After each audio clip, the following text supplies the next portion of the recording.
Boa noite, irmãos e irmãs. Que a graça do Senhor repouse sobre todos nós que estamos aqui, neste santuário. Que Deus abençoe os irmãos que estão conosco pela transmissão do canal da igreja.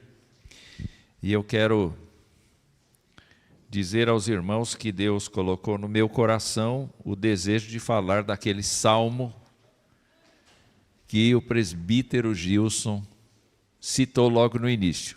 Nos chamou à adoração, o salmo de número 96.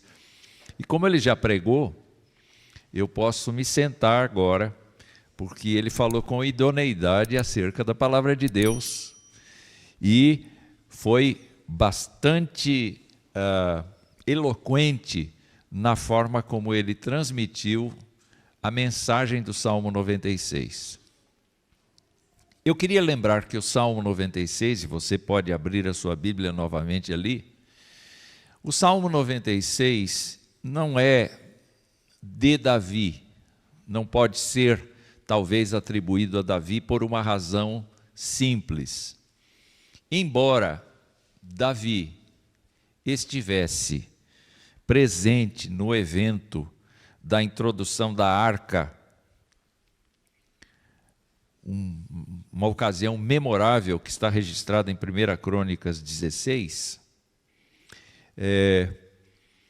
lê-se lá no capítulo 16 de 1 Crônicas, no verso 7, que foi naquele dia que Davi encarregou pela primeira vez a Asaf e a seus irmãos de celebrarem com hinos o Senhor. Então pode ser que este seja um poema que tenha sido criado tanto pelos que Davi nomeou como seus responsáveis pelo culto de Israel, ou como pode ter sido num consenso com Davi ali. O que importa aqui é justamente nós olharmos para o contexto do Salmo e, ao mesmo tempo, o texto do Salmo. O contexto. Vamos para 1 Crônicas 16, de 1 a 7, e nós vamos entender um pouco a festa que havia. Era uma festa. O trecho de 1 Crônicas 16, de 1 a 7, vai nos dizer assim: introduziram, pois, a arca de Deus e a puseram no meio da tenda que lhe armara Davi, e trouxeram holocaustos e ofertas pacíficas perante Deus. Tendo Davi acabado de trazer os holocaustos e ofertas pacíficas, abençoou o povo em nome do Senhor e repartiu a todos em Israel, tanto os homens como as mulheres, a cada um bolo de pão, um bom pedaço de carne e passas. Designou dentre os levitas os que haviam de ministrar diante da arca do Senhor e celebrar e louvar e exaltar o Senhor, Deus de Israel, a saber, Asaf o chefe, Zacarias o segundo, e depois Jeiel, Semirarmote, Jeiel, Matitias, Eliabe, Benaia, Obed-edom e Jeiel, com alaúdes e harpas, e Asaf fazia ressoar os símbolos. Os sacerdotes Benaia e Jaaziel estavam continuamente com trombetas perante a arca da aliança de Deus. Naquele dia foi que Davi encarregou pela primeira vez a Asaf e a seus irmãos de celebrarem com hinos o Senhor. E no decorrer dessa leitura de 1 Crônicas 16, você vai contemplar o Salmo 96 inserido com outros salmos de adoração e louvor. Era um dia impressionante na vida de Israel, porque afinal, Davi tinha mandado preparar uma tenda para a arca, e depois de muita luta, muita dificuldade, a arca do Senhor, que era a representação máxima da presença de Deus, em Israel estava sendo colocada na capital do reino. Era um tempo de vitória. Era um tempo de profunda alegria. Era um tempo em que o rei, que era um rei bem quisto pela população, era respeitado pela maioria da população. É claro que ele tinha inimigos políticos, como qualquer líder tem, mas era um momento em que efetivamente os valores espirituais de Israel estavam sendo todos concentrados na cidade de Jerusalém, que Deus declarou que amaria. Então, entendam a representatividade deste momento como um tempo em que a nação estava alegre diante de Deus. Os inimigos, à volta, temiam Davi. Temiam os exércitos de Davi. À volta, Davi garantia a paz de Israel. E nesse tempo de sucesso, de desenvolvimento do país, de desenvolvimento de todas as coisas, então este rei era um rei memorável, porque ele, afinal de contas, tinha sido um escolhido do Senhor que estava encaminhando o culto. São poucos os reis de Israel que exerceram essa atividade de liderar não apenas a parte política do país, mas a parte religiosa do país. Nós nos lembramos, por exemplo, de Ezequias, no momento em que ele teve a invasão de Senaqueribe, que ele convocou o país inteiro para a oração, para o jejum. Mas Davi aqui está em ascensão. É um tempo glorioso. E é muito interessante a gente observar que esta seria uma festa particular do país. O país está em festa, é como se algum país tivesse ganho a Copa do Mundo de futebol. Só eles festejam, o resto chora. Dá a impressão que é isso que acontece. Israel tem o seu Deus. Israel é monoteísta. Todas as nações em volta são idólatras. Mas Israel está sólido. Israel canta. Israel adora o seu Deus. Israel rompe todas as barreiras para cultuar a Deus. Ironicamente, na história de Israel, nós observamos que Israel disse assim: Deus é só nosso. Nós não vamos reparti-lo com ninguém. Deus tem obrigação de nos abençoar porque Ele fez um pacto conosco. Então, ainda que a gente se meta em confusão, Ele vai ter que dar um jeito e nos abençoar. Ele falou e Ele não pode voltar atrás. Ele não pode mentir. Então, Ele tem a obrigação de cuidar de nós. Estranhamente, o Salmo 96, que faz parte daquela celebração, não há dúvida nenhuma, não aponta para isto. Não aponta para um Deus particular. Não aponta para um Deus que é obrigado a dar bênçãos para o povo. Não aponta. Aponta sim para um Deus que é totalmente outro. Nós ouvimos expressões do presbítero Gilson aqui que eu não consigo repetir. Porque Deus é inigualável, não tem correspondente. Então, quando nós chegamos neste salmo, nós começamos a verificar o que o Espírito Santo fez na vida daqueles compositores do passado.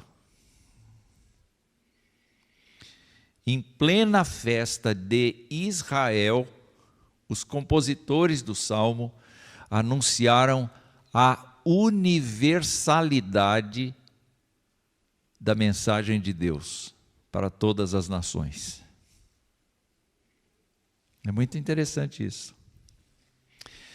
Vamos voltar a nossa atenção para algumas expressões aqui de como o Senhor é descrito nesse salmo. Observem aqui, quando o salmista fala do Senhor, e este Senhor aqui não é simplesmente um Deus, não é o Deus, é o Deus pactual, é o Deus que fez um pacto com seu povo de ser o seu Deus e o Deus dos seus filhos no decurso das gerações. É aquele que respondeu a Moisés, quando Moisés perguntou, qual é o teu nome? E Deus disse, eu sou o que sou, eu serei o que serei, eu fui o que fui. Quer dizer, não há tempo verbal aí, não há presente, não há passado, não há futuro, mas há uma descrição de que Deus sempre será. Deus sempre será, esse é meu nome. Diga aos israelitas que estão escravizados no Egito que o meu nome é este, eu sou o que sou. Eu sou, me enviou a vocês. Pois é, o apóstolo Paulo, quando fala desse Deus, diz que esse Deus deu para os israelitas uma porção de coisas. Vá para Romanos. E o apóstolo Paulo reconhece que Deus deu para este povo muitas das coisas, capítulo 9, versos 4 e 5. Romanos 9, 4 e 5. Diz assim, olha o que Deus fez por eles. São israelitas, pertence-lhes a adoção e também a glória, as alianças, a legislação, o culto e as promessas. Deles são os patriarcas, também deles descende o Cristo segundo a carne, o qual é sobre todos, Deus bendito para todos sempre. Amém. Olha quanta coisa o Senhor deu a este povo. Mas agora aqui, o salmista nos exorta, ou exorta o povo, e eu quero me dirigir primeiro àquele público de lá, exorta aquele povo a cantar ao Senhor. E como é que é este Senhor? O trecho todo, o salmo todo diz que o Senhor é grande. O Senhor é grande. O Senhor é muito digno de ser louvado.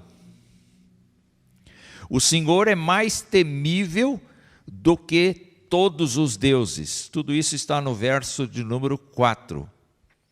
Então, se a ordem é cantar a Deus, se aquele povo precisa cantar a Deus, por que ele vai cantar a Deus? Qual é a motivação para cantar a Deus? E a motivação para cantar a Deus é porque o Senhor é grande. Quando a gente estuda a grandeza de Deus, ela é insondável. Não dá para se medir.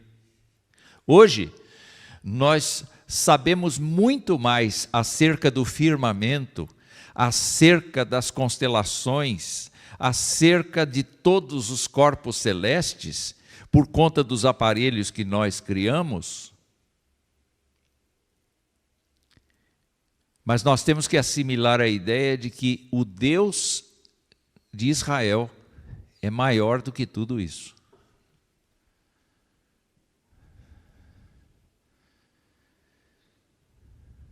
Nós temos que assimilar a ideia de que o Deus de Israel, aquele Deus que se revelou a Israel no princípio, é justamente um Deus que está presente em toda parte deste vasto universo. Mas não é só isso. No decorrer do culto, nós lemos Isaías e nós nos lembramos que Deus é aquele que anuncia o futuro que ainda não há, e Deus exerce as suas atividades no passado. Em outras palavras, Deus é grande não apenas na sua presença, na sua extensão, no seu alcance, mas Deus é grande nos projetos que tem.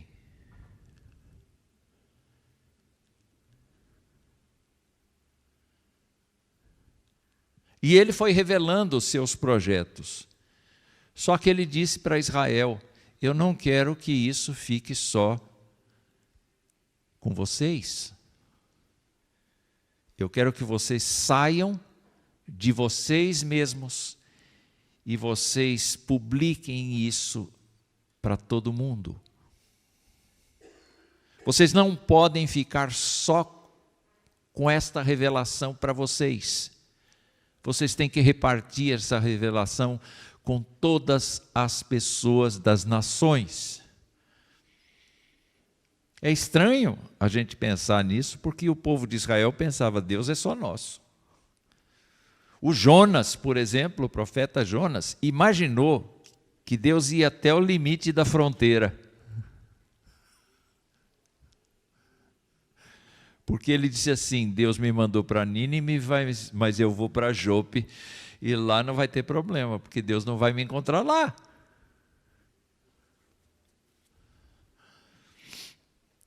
E Deus desceu as escadas daquele navio. E Deus foi lá e usou o capitão do navio para acordar Jonas. E Deus mobilizou um grande animal, um grande peixe marinho, um grande monstro marinho, para trazer Jonas de volta para a terra. E Jonas, na sua oração, admite: eu sequer imaginava que Deus podia atravessar a fronteira. Irmãos, quem precisa de passaporte somos nós. Porque Deus é o Deus de todas as nações. Deus é Deus de todos os seres humanos, para todos os seres humanos. Então, eu fico pensando aqui, Deus não tem comparativos. As nações criam deuses e, como o presbítero Gilson já pregou, todos os deuses que as pessoas criam são criações humanas e são ilusões.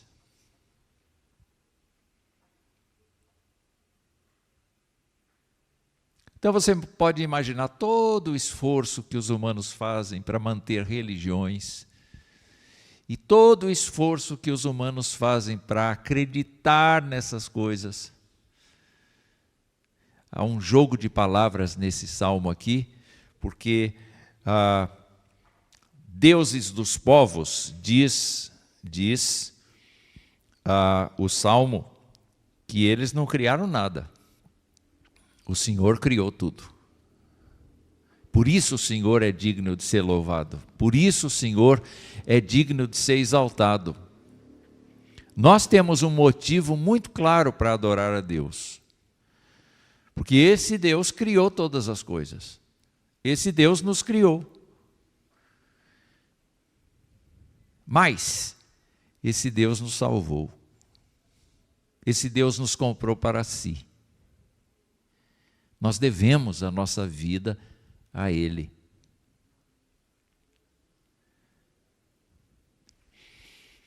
O trecho diz que glória e majestade estão diante dele, força e formosura no seu santuário. Quer dizer, se de um lado os anjos cercam o Senhor, Isaías viu essa glória, Moisés viu essa glória,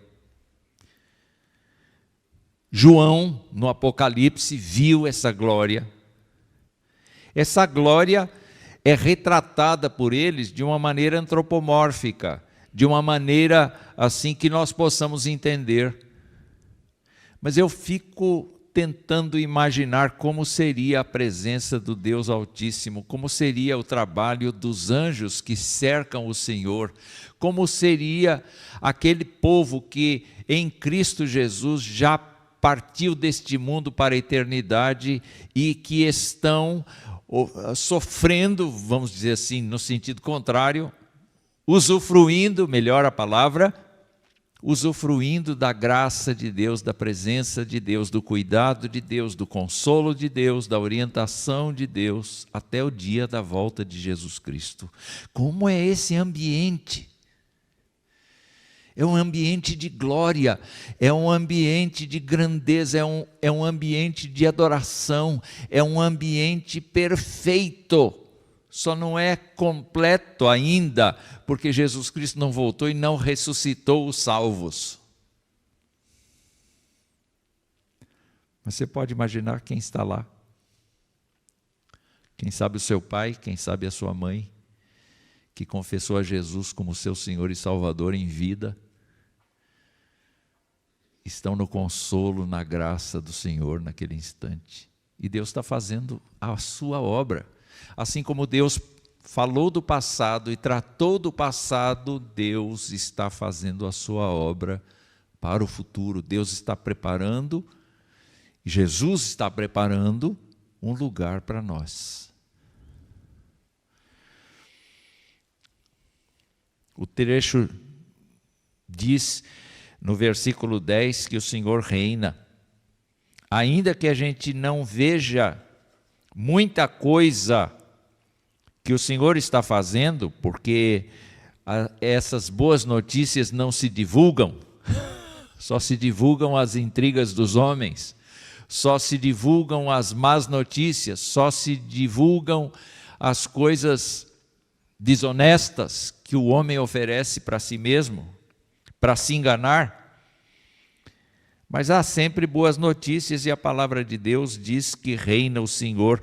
Ele firmou o mundo para que não se abale. Ele julga os povos.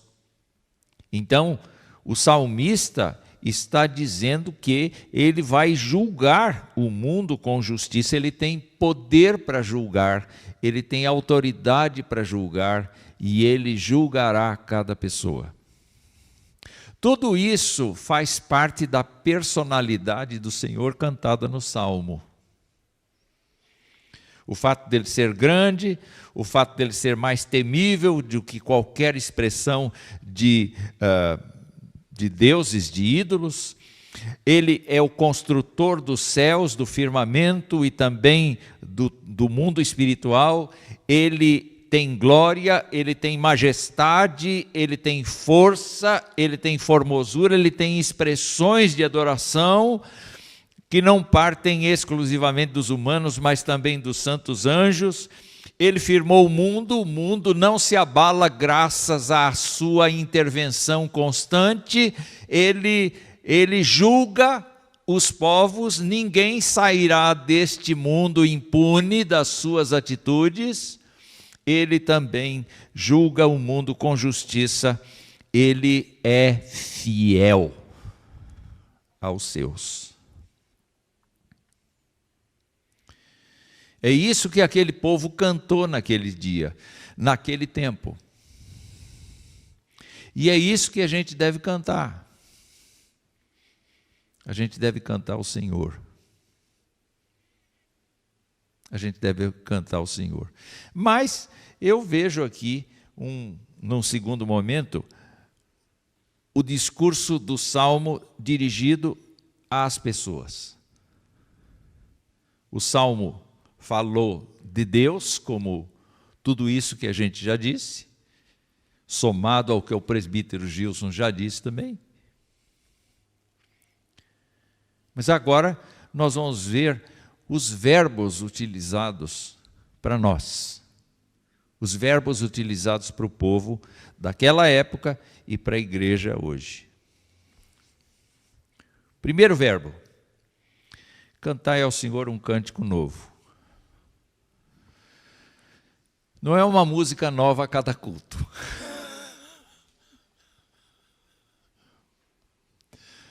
Isso não nos dá ordem de cantar uma música nova a cada culto. Cantai um cântico novo significa cantai um cântico quando você está renovado.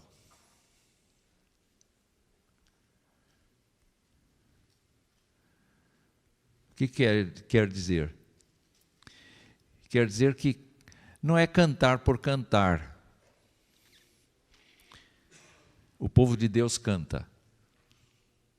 Mas não canta qualquer coisa, o povo de Deus canta ao Senhor. E quando ele canta ao Senhor, as palavras do cântico devem provocar no crente a piedade, a adoração, o sentimento da presença de Deus. Deve provocar no crente emoção. Nós somos, presbiterianos, são acusados de serem racionalistas no culto. Mas um dos presbiterianos do passado, ao falar do culto, diz que o culto deve ser racional, sim, no sentido de nós compreendermos o que nós estamos fazendo, de nós não ficarmos estaticamente absortos em coisas que a gente não entende, mas envolvidos em coisas que a gente entende. Nós devemos usar a mente, nós devemos usar o raciocínio, nós devemos usar, sim, o nosso conhecimento. Mas, ao mesmo tempo, nós não somos razão apenas, nós somos emoção também. Então, quando nós cantamos alguma coisa que fala da grandeza de Deus, que fala da misericórdia de Deus, que fala da graça de Deus, meus irmãos, aquilo deve quebrar o nosso coração e, se nos levar ao choro, é absolutamente legítimo. Quando alguém diz assim, eu cantei aquela música e eu fiquei arrepiado. Que coisa boa. Porque a música fez sentido. Eu acredito que quando eles preparam o repertório dos cânticos para cantar nos cultos, eles ficam pensando no conteúdo que essas canções têm.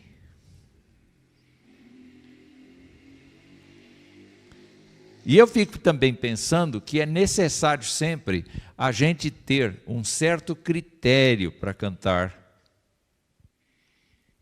Porque a gente não pode pegar uma letra de confissão e transformá-la num samba.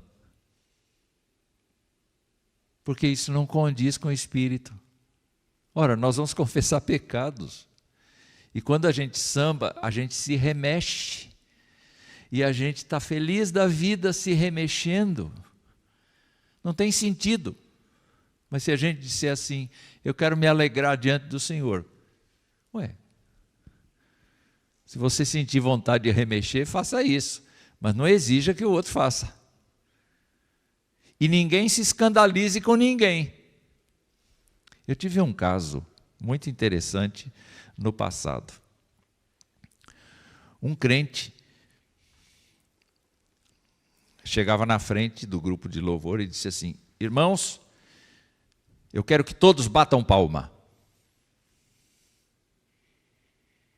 Porque este cântico é de bater palma e todos têm que bater palma. E eu não batia. Um dia ele brigou comigo. E disse, pastor, o senhor não dá exemplo. Eu disse, senhor, presta atenção.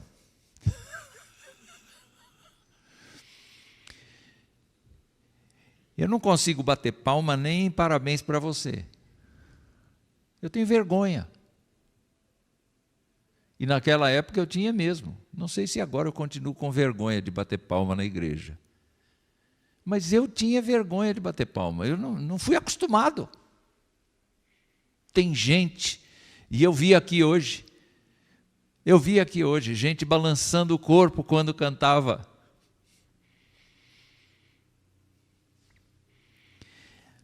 Aí eu disse para ele, meu filho, na igreja a gente tem pessoas que têm facilidade em bater palma e pessoas que não têm facilidade em bater palma. Nós somos pessoas cuja emoção varia. Tem alguns que são mais racionais, tem alguns que são mais emocionais. O que nós temos que assegurar é que todos cultuem a Deus com liberdade. É por isso que eu insisto, mas eu insisto mesmo. A geração antiga foi acostumada a louvar a Deus com hinos. E a geração nova foi acostumada com de vencedores para cá. Tem inúmeros compositores hoje que fazem belas canções. Como a igreja é uma comunidade histórica, os velhos têm que aprender os cânticos e os jovens têm que aprender os hinos. Vocês estão entendendo? Tem que ter espaço para todos cantarem ao Senhor.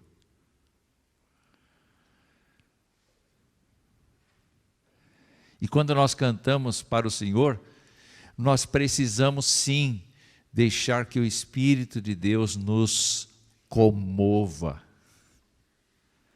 E permitir que o Espírito Santo de Deus faça uma obra de transformação, porque o objetivo do canto não é apresentar um show. Não é verdade? O objetivo do canto é edificar. Então, quando esses irmãos estão aqui na frente, que Deus os use para construir a nossa fé, e não o contrário.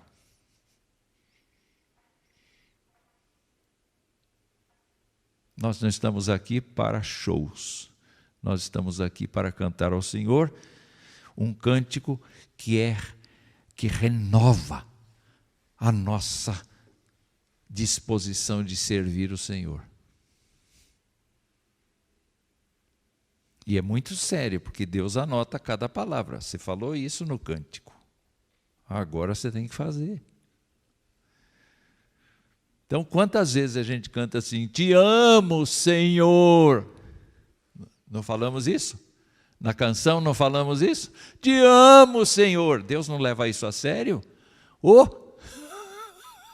Certamente leva a sério o que a gente canta. Então não cante distraído, mas cante um cântico novo. A cada dia que esse cântico tenha um significado novo na sua vida. O texto diz mais, que esse cântico deve ser cantado em todas as terras. Uma coisa inédita para Israel. Não é só em Jerusalém, não é só na Judéia, não é só na Samaria, na Galileia, é em toda parte do mundo que se cante ao Senhor um cântico novo e que se proclame a sua salvação todos os dias. O Salmo diz dia após dia. Há um outro salmo que diz assim, hoje é o dia que o Senhor fez. Regozijemo-nos e alegremo-nos nele. Hoje foi um dia de consagração a Deus e nós estamos na igreja por conta disso. Mas amanhã, cada um de nós está separado, num trabalho diferente, numa situação diferente. Só que amanhã é o próximo dia de nós proclamarmos a salvação do Senhor. O texto diz mais, diz: anunciem a sua glória entre as nações, as suas maravilhas entre todos os povos. Meus irmãos, o que a gente vai contar de Deus?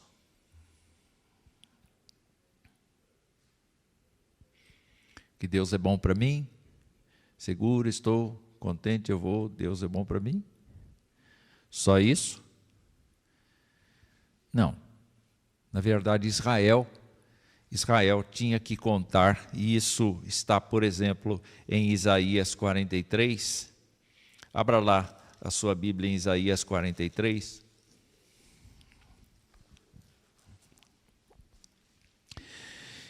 Para que nós saibamos qual é o expediente da glória de Deus.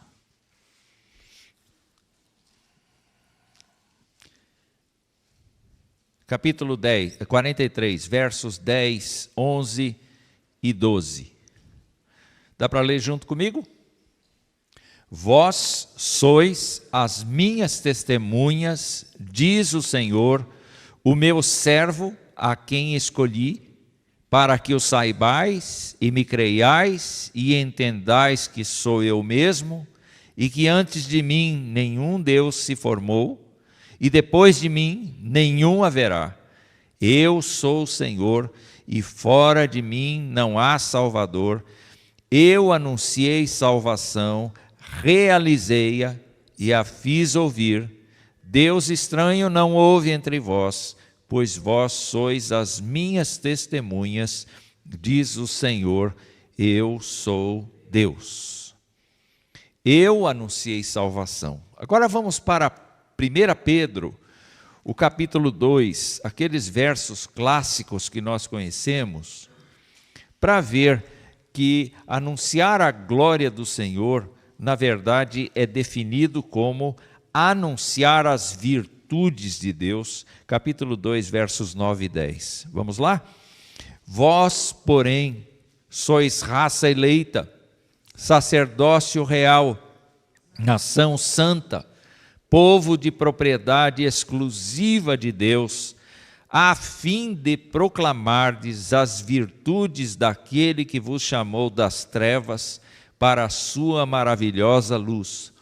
Vós sim, que antes não erais povo, mas agora sois povo de Deus, que não tinhais alcançado misericórdia, mas agora alcançastes misericórdia. Pedro está mostrando aqui que nós gentios fomos acrescentados àquele povo que louvava a Deus no tempo de Davi. Mas é interessante conectar a ideia de que o povo de Israel deveria ser testemunha para todas as nações, com a ideia de Pedro que diz assim, sabe o que vocês têm que falar? Vocês têm que falar das virtudes de Deus para as pessoas. E lembrando vocês que vocês não eram povo de Deus, mas agora vocês são. Então, o que nós enxergamos aqui, queridos irmãos, neste salmo, é que o anunciar a glória do Senhor entre as nações, as suas maravilhas entre todos os povos, acabou sendo um privilégio da igreja, dia após dia. Não tem um dia que a gente deva deixar uma oportunidade escapar de demonstrar a glória de Deus, a graça de Deus, o poder de Deus, a bênção de Deus, a misericórdia de Deus, o favor de Deus. Não há um dia que a gente não possa ser usado por Deus para interceder em favor de pessoas que estão quebradas, de pessoas que não respondem mais, que estão numa situação de tanta miséria.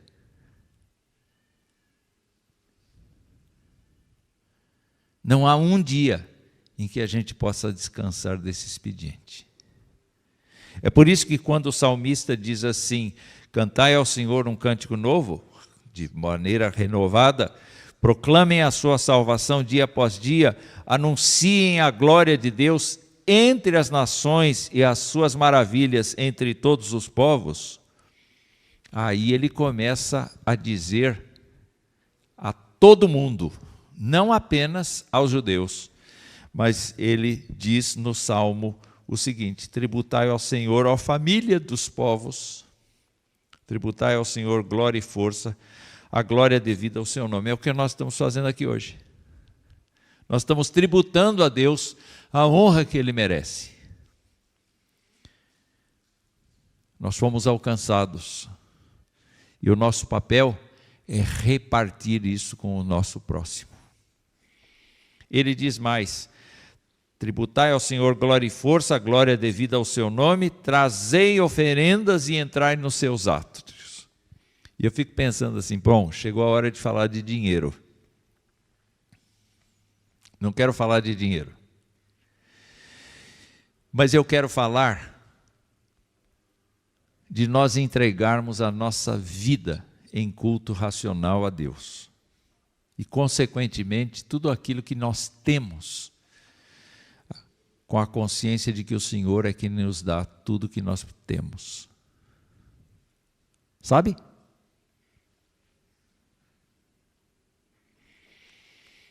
E eu termino esta reflexão dizendo que o alvo do Senhor, neste salmo, é que a população do mundo adore o Senhor na beleza da sua santidade, trema diante dele, porque ele vai julgar o mundo com justiça e com juízo. Ele vai tocar em todos os povos. Ele vai manifestar a sua fidelidade no final dos tempos, para todo aquele que confessa Jesus Cristo como seu Senhor e Salvador. Ele vai operar a ressurreição dos mortos, de todos aqueles que confessaram em vida o nome do Senhor Jesus Cristo. E nós, neste mês de missões, neste mês em que os presbiterianos dedicam às missões, nós precisamos pensar, e eu quero terminar com algumas passagens que me falam ao coração. A primeira delas é a grande comissão, em Mateus 28, 18 a 20, que diz assim: Jesus, aproximando-se, falou-lhes, dizendo: toda a autoridade me foi dada no céu e na terra. Ide, portanto, fazei discípulos de todas as nações, anunciai entre as nações a sua glória, batizando-os em nome do Pai, do Filho e do Espírito Santo, ensinando-os a guardar todas as coisas que vos tenho ordenado, e eis que estou convosco todos os dias, até a consumação dos séculos. Ou seja, este salmo é profético e é aplicável a nós via grande comissão. Somos nós que temos o privilégio de cantar para Deus, de exaltar a glória de Deus, mas somos nós que temos o privilégio de ser suas testemunhas na terra e espalhar para as pessoas a bondade de Deus, a graça de Deus, o juízo de Deus, o direito de Deus, e desprezar toda e qualquer atividade cultica que não contemple o ser de Deus. Depois eu quero remeter os irmãos para Romanos capítulo 10 e ler com os irmãos o que nos diz o apóstolo Paulo. Romanos 10, no capítulo 9, no verso 9 até 15, e diz assim: se com tua boca confessares Jesus como Senhor e em teu coração creres que Deus o ressuscitou dentre os mortos, serás salvo. Porque com o coração se crê para a justiça e com a boca se confessa a respeito da salvação. Porquanto a Escritura diz: todo aquele que nele crê não será confundido. É esta mensagem que nós temos para dizer. Olha, se você crê em Jesus, se você confessar Jesus, E se você crê efetivamente que Ele morreu na cruz no teu lugar, você não vai ser confundido, você vai ser aceito, você vai ser cuidado, você vai ser perdoado, você vai ser liberto de toda a tua impureza, e você vai comparecer perante Deus, e você vai servir de testemunha para outras pessoas que te cercam. E Paulo diz: não há distinção entre judeu e grego, uma vez que o mesmo é o Senhor de todos, rico para com todos os que o invocam, porque todo aquele que invocar o nome do Senhor será salvo. Aí ele faz uma série de perguntas e diz: como, porém, invocarão aquele em quem não creram?